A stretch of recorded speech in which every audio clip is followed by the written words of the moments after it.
भगवान के प्रसाद की महिमा की कथा है। एक राजा था, उसका नाम था तुंगध्वज। क्या नाम था? तुंगध्वज। तुंगध्वज नाम का राजा था। उसने भी सत्यदेव भगवान के प्रसाद का परित्याग करके बड़ा दुख प्राप्त किया। एक बार राजा वन में गया, बहुत से पशुओं को मारा, शिकार करने गया, बहुत से पशुओं को मारा। एक बट के वृक्ष के नीचे आ गया।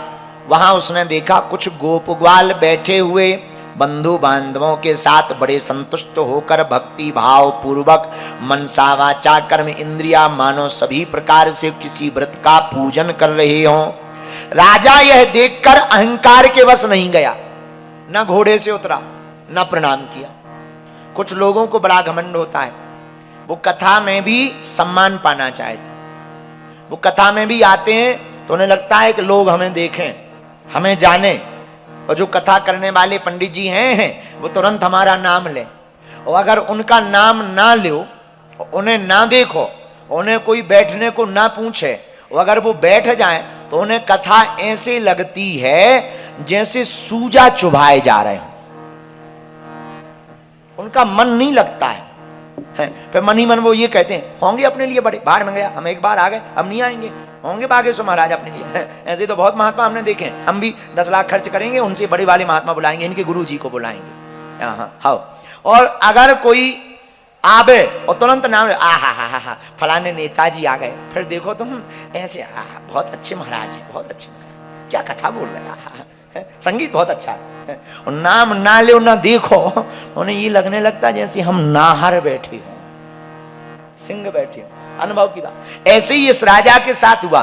तुंगध्वज नाम का राजा वन में शिकार खेलने गया।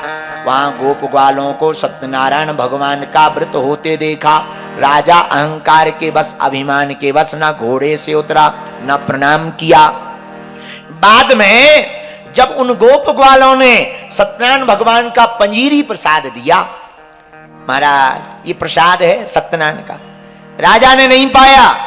मन ही मन सोचा, हम राजा होकर ये भूंगा हुआ आटा पाएंगे? हम राजा हैं। प्रसाद को वहीं छोड़ दिया। और जैसे ही छोड़ करके राजा घर आया, लौटकर भगवान के प्रसाद का परित्याग करने के कारण उसने महान दुख को पाया। आते ही उसके नगर में आग लग गई। आग में भवन जल गया, उसके 100 पुत्र भी मर गए। अब तो राजा के ऊपर बड़ा पहाड़ दुख का टूट गया। राजा रोने लगा, हमने ऐसा कौन सा अपराध किया? सैनिक बच गए, सिपाही बच गए, पर पुत्र क्यों मर गए? कुछ ना कुछ तो कारण है। मन में राजा यह निश्चय कर ही रहा था, तब तक मन में विचार आया, कहीं हो ना हो सत्यनारायण भगवान के प्रसाद को नहीं पाया, उसी का अपराध ना हो।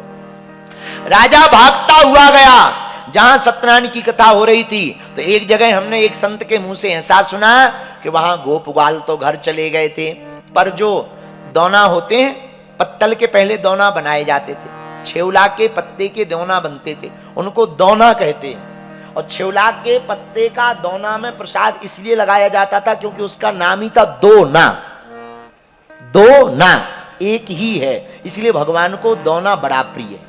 भगवान को दोना इसलिए प्रिय है कि ब्रह्म एक ही है, दो है ही नहीं है, इसलिए दोना प्रिय है, इसलिए दोना में प्रसाद लगाया जाता था। तो जो दोना होता था उसमें प्रसाद दिया था।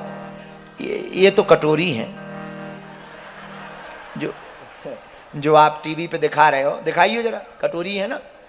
है? हाँ, ये तो कटोरी है भाई, ये दोना नहीं है। दोना अलग होता है, हाँ, वो पत्ता का बनता है दोना। बल्कि आज तो जो है यहाँ भी बना लेना चाहिए था, पर यहाँ इतने बड़े पत्ते भी नहीं मिले। छेवला कहाँ मिलेगा? यहाँ छेवला नहीं, पर छेवला हो, जिसको आपकी भाषा में पलास कहते हैं, हमारे बुंदेलखंड में उसे छेवला कहते हैं। छेवला, पलास के पत्तों का दोना बनाते थे, बहुत पवित्र होता था। अन्य पत्तों के भी बनते थे, पर पलास के पत्तों का दोना पवित्र। तो दोना देखो, उसका नाम ही है दोना, दोना। तो राजा ने राजा गया, जब सब नष्ट हो गया, पुत्र मर गए, राजपाट जल गया, वापस गया पर वहां पर गोपवाल नहीं थे। एक संत बता रहे थे दोना पड़े हुए थे, जिनमें प्रसाद पाया था, प्रसाद तो था नहीं। पहले पूरा प्रसाद नहीं पाया, फिर राजा ने जूठा पाया, जो तिनके लगे हुए थे उसी को सीख से निकाल निकाल करके पाया। भगवान की कृपा से उसके पुत्र पुनः जीवित हो गए। राजा बड़ा प्रसन्न हुआ, गोपगणों के समीप गया, उसने गोपगणों को बुलाया, कहा भैया जो व्रत तुम कर रहे थे वो हमें भी करवाओ। भक्ति और श्रद्धा से युक्त होकर विधि पूर्वक उसने भगवान सत्यनारायण के पूजन को किया।